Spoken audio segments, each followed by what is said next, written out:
So today I've got another pattern review for you. I am doing the Varna dress from Vagabond Stitch. This is a really nice, simple, beginner-friendly pattern. It says adventurous beginner is the recommendation. This is for my stepmom because she likes something a little bit more simple. So I'll let you know what I think to this pattern at the end of the day. So let's get started. So I've got my nice simple 4 pieces to this pattern, which is really, really nice to do. And I've got this lovely assistant here, come to help.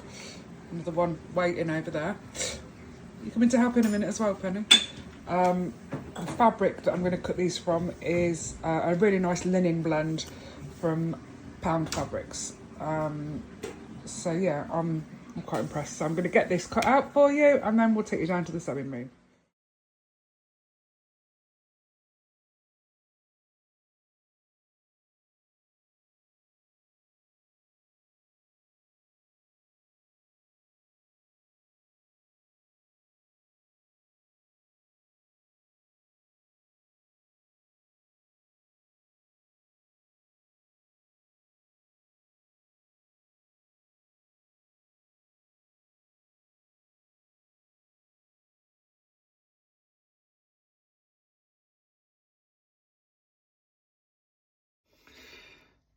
So I'm back in the cellar, everything is cut out, ready to go. This fabric is fantastic and it's going to be quite nice to work with, but I am conscious that because it is a linen blend and the way that it's woven, it is going to fray. Let me just focus it in a little bit so you can see.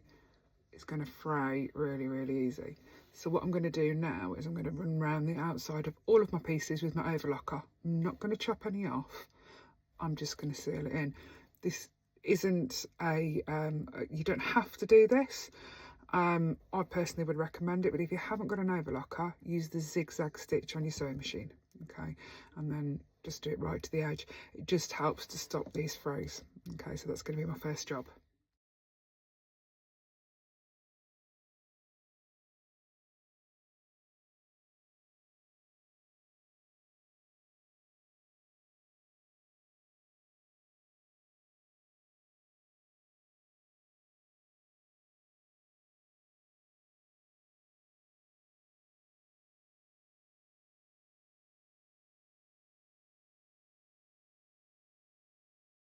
Now, just before I run round the raw edges on the front side dress, I am just going to pop the darts in for the bust so that I don't accidentally overlock any of this shape off. Okay, so that's my next job.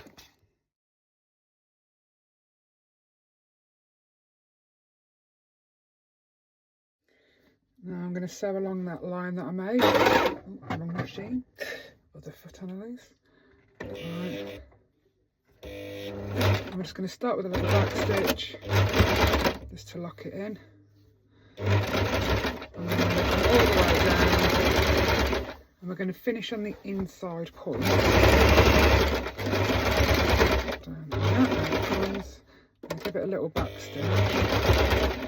And then pull that off and give myself long enough, turn it so you can see, giving myself long enough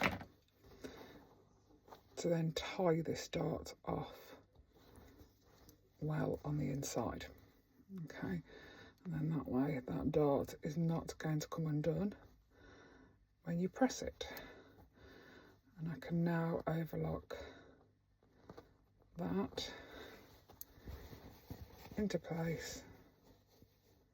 That's going to be pressed down press it down along with the shape, and I can now overlock that into place without cutting any of this off. Okay, I'm just going to repeat that on the other side.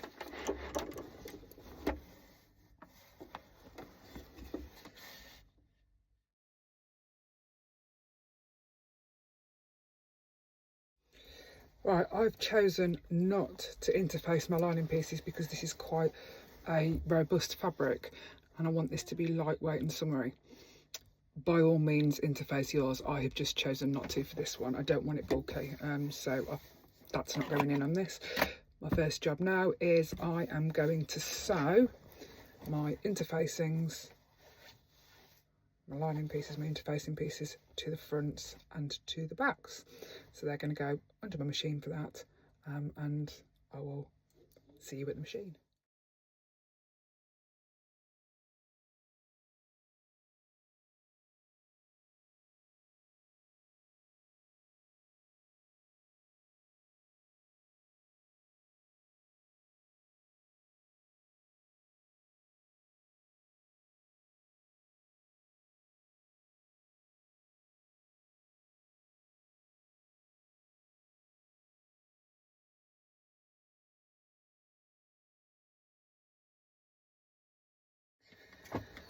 So I have sewed in the interfacing. This is the back, okay, and now I've got to trim the seam allowance very, very carefully, particularly at the V, and I need to trim that V nice and neatly so that when I turn it, it won't all pucker up and gather around here, but also I've got to be very careful not to go through the stitching, okay.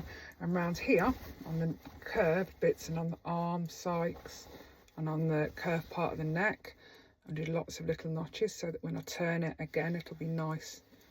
And I think what I might actually do is use my pinking shears, and just being very careful not to go over that that seam that I've made, and make my seam allowance as short as I can.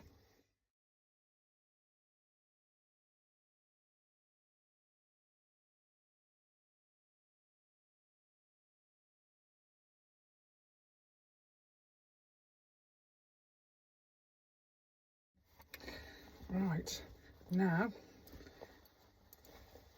my next job is to flip this piece of interfacing up because I haven't joined it at the side. Look, hasn't been joined at the top either. I'm not quite sure what the process is on that. I think that's so that we're just going to join all those together shortly. I'm going to flip this up. Just get the wrong side, look at the other side. I'm going to flip that up and I'm going to pin that all the way down and join it with a stitch under my machine, okay.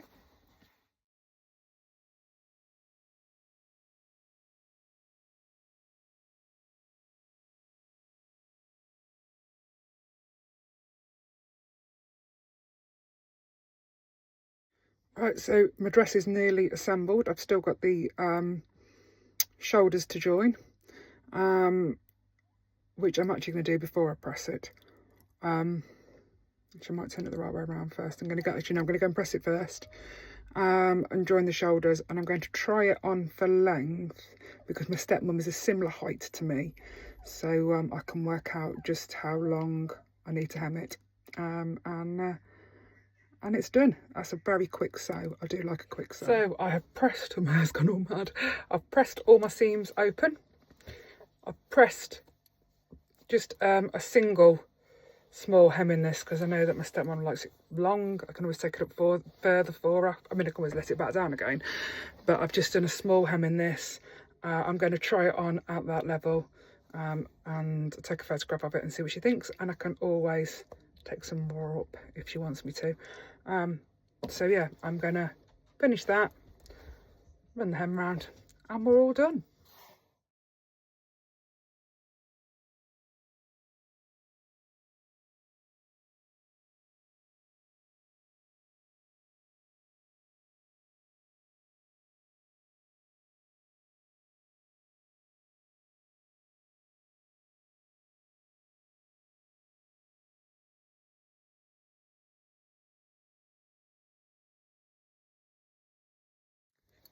I got it wrong. I haven't quite finished. I've got a tiny bit of blind stitching to do just to hold the lining down here and here, and hold the shoulder seams in place here and here. So I'm going to press them open, hand sew, which I hate, and then take some photos of this lovely dress.